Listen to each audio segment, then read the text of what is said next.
Au quotidien, cette semaine sur LMTV avec le Festival des vins et de la gastronomie de Laigné-en-Belin du 4 au 6 mars.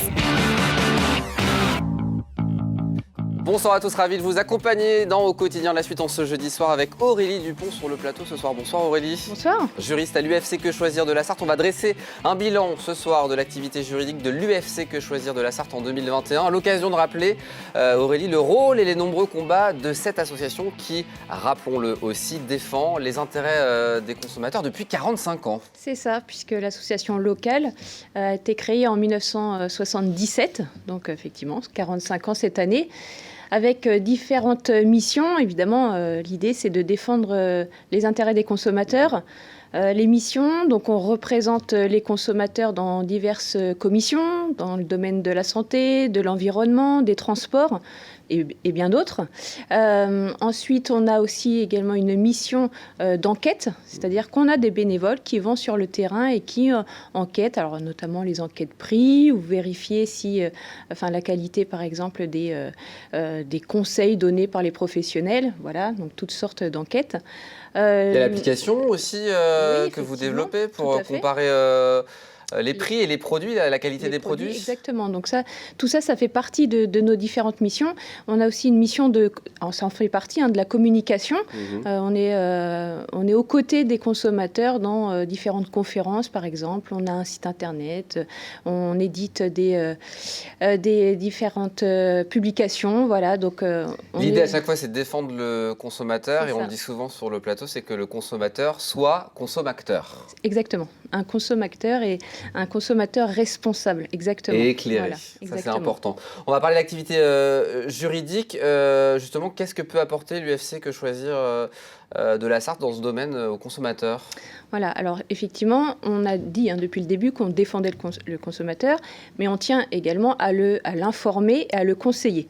Donc, dans un premier temps, l'association peut donner des renseignements d'ordre général à tout consommateur, adhérent ou non adhérent. On a un souci, quel qu'il soit, par rapport à son assurance, un voyage, une voiture, on peut vous appeler, vous envoyer un mail et vous répondez derrière. Alors là, ce sera donc dans la deuxième phase. Très bien. Puisque ce ne sera pas qu'un simple renseignement d'ordre général. D'accord. Quand je dis ordre général, par exemple, c'est j'ai acheté un canapé dans un magasin, est-ce que je peux me rétracter oui ou non. Il n'y a pas besoin d'études spécialisées. Quand il y a un problème, du coup, on peut aussi venir vous voir. Quand il y a un conseil personnalisé ou un litige, là, effectivement, il faut être adhérent à l'association. C'est une obligation légale, donc on doit être adhérent. Ça coûte combien l'adhésion à l'UFC Que Choisir de la Sarthe ? C'est simple, c'est un an, elle est valable un an de date à date et elle est de 30 €. 30 € du coup pour avoir tous les conseils du coup là avec exactement. Toi en tant que juriste et d'autres bénévoles qui ont des spécificités dans certains domaines. Exactement. Heureusement qu'il y a les bénévoles. Oui, c'est grâce aux bénévoles que l'association fonctionne évidemment. Exactement. On fait un bilan de 2021 du coup en termes de chiffres, on va le voir apparaître à l'écran et tu vas nous les donner les chiffres aussi. Alors on a traité 1507 dossiers, donc comme je l'ai dit, un renseignement d'ordre général, conseil, litige. On a donné environ 937 renseignements d'ordre général. Et puis également, on a traité des litiges à hauteur de 507. Voilà. Alors justement, il y a différents domaines dans lesquels vous intervenez juridiquement parlant. Quels sont les domaines phares en quelque sorte ? Alors le premier pôle, on va dire, de litige, ça va être celui des services marchands. Alors services marchands, quand on par services marchands, c'est tout ce qui est achat par Internet, les problèmes de garantie, les litiges liés au tourisme. Alors c'est vrai qu'en 2021, on en a eu moins de litiges liés au tourisme, mais on en a eu quand même. Ensuite, il y a le domaine du logement. Donc ça peut être des problèmes de construction, de rénovation, des problèmes de location. Vous avez un problème de remboursement de dépôt de garantie, voilà. Et puis ensuite, le domaine de l'énergie. Alors ça, c'est tout ce qui est lié au démarchage lié aux rénovations énergétiques, pompe à chaleur par exemple, etc. Et puis pour les fameux panneaux photovoltaïques aussi. Exactement, exactement. On en a moins maintenant, mais on a sur d'autres problèmes. Et puis tout ce qui est facturation, énergie, électricité. Il y a d'autres domaines, tout ce qui est bancaire aussi. Voilà, assurance, banque. On intervient aussi pour les problèmes de téléphonie, la santé, l'administration. Voilà. Alors, un petit rectificatif, si vous avez fait l'addition, c'est pas 507 conseils et litiges, c'est 570. Pardon. Rectificatif. On en rajoute quelques-uns. Voilà. Justement, comment ça se déroule du coup ? On vient vers vous, il y a un dossier qui est monté, on appelle, je sais pas, l'entreprise. Comment il y a une démarche particulière ou c'est du cas par cas ? faire? Non, on a une méthode Une méthodologie voilà, particulière. exactement, de traitement des litiges. Alors, elle est assez simple, et je vais la faire simple. On étudie évidemment le dossier, normal. Petit temps. Voilà, pour vérifier le bien fondé de la demande. Ensuite, on envoie aux professionnels ce qu'on appelle, nous, une lettre de signalement. Donc, c'est un simple rappel des faits tels qu'ils sont décrits par l'adhérent. Voilà. Donc, on n'a absolument aucun argumentaire juridique dans cette lettre.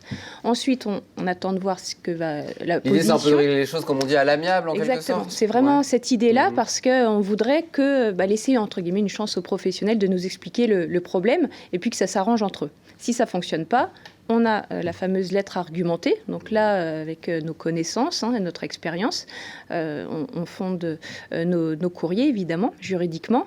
Et puis, si malheureusement ça ne fonctionne pas, on aide l'adhérent vers le judiciaire. Alors, on ne peut pas le représenter en justice, mais on le guide pour savoir quel tribunal... Vous connaissez l'arsenal judiciaire. Exactement. Pour avoir, évidemment, tout à fait. toutes les personnes en présence pour répondre aux problématiques. Oui. Est-ce que vous obtenez satisfaction régulièrement?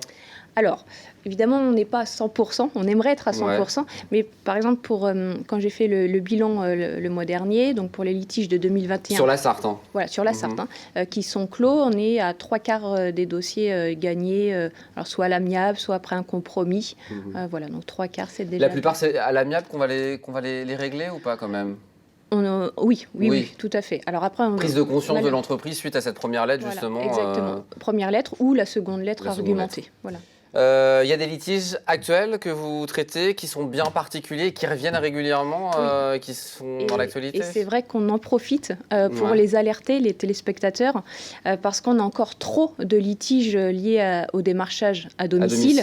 Voilà, trop de personnes qui nous disent que les vendeurs leur ont promis des aides de l'État, mais finalement le dossier n'a pas été monté du tout, et ce qui fait qu'ils se retrouvent à payer intégralement la facture. Donc ça, c'est énorme. Clairement, on le dit régulièrement, on évite de donner suite au démarchage à domicile. Exactement. Il faut d'abord se renseigner, et notamment, il y a le site maintenant qui s'appelle France Rénov'.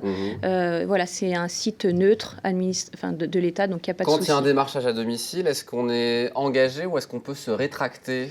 Alors, je rappelle effectivement qu'il y a un délai de rétractation de 14 jours. Voilà. Donc si on a un doute suite à la signature de quelque chose, on peut se rétracter et peut-être demander l'aide de l'UFC Que Choisir aussi, si on a des questions. Oui, il ne faut pas hésiter parce que, je ne vais pas rentrer dans le détail, mais même pour ce qui est du délai de rétractation, il y a toujours une petite notion. Et puis aussi, donc, je voudrais aussi faire état des litiges actuels, mais qui sont quotidiens. Les fraudes bancaires, Voilà. En quelques mots, on a tous les jours des consommateurs qui nous font part d'arnaques. Alors, pour reprendre leurs termes, ils sont appelés soi-disant par leur banque, et parfois, les pirates sont tellement ingénieux qu'ils arrivent à pirater la ligne téléphonique de la vraie banque. Voilà. Donc, on pense qu'on a affaire à notre conseiller bancaire. Et c'est pas lui. Et c'est pas du tout lui. Et ce qui fait qu'on donne des codes. Donc ça, il faut vraiment faire très très attention, parce que, je rappelle, en cas de débit frauduleux que l'on conteste, donc on doit être remboursé par la banque, sauf s'il y a négligence grave du client. Donc il faut faire très très très attention, mais vraiment attention à ça. Le message est passé. On redonne le site internet sarthe.ufcquechoisir.fr pour toutes les informations, et puis aussi en téléphone pour vous contacter. Oui, et puis j'informe les téléspectateurs que depuis quelques temps, on a ouvert le samedi matin de 10h à midi pour être au plus près des consommateurs et encore plus souvent auprès d'eux. Voilà. Rue Beignet. Voilà pour l'UFC Que Choisir de la Sarthe. Merci beaucoup d'être venu sur le plateau. Très bonne soirée à toi, très bonne soirée à vous. Dans un instant culturel avec Chloé Bergera. Je vous donne rendez-vous demain à 18h30 pour une nouvelle quotidienne. Ciao. Au quotidien, cette semaine sur LMTV avec le Festival des vins et de la gastronomie de Lénier en Belin du 4 au 6 mars.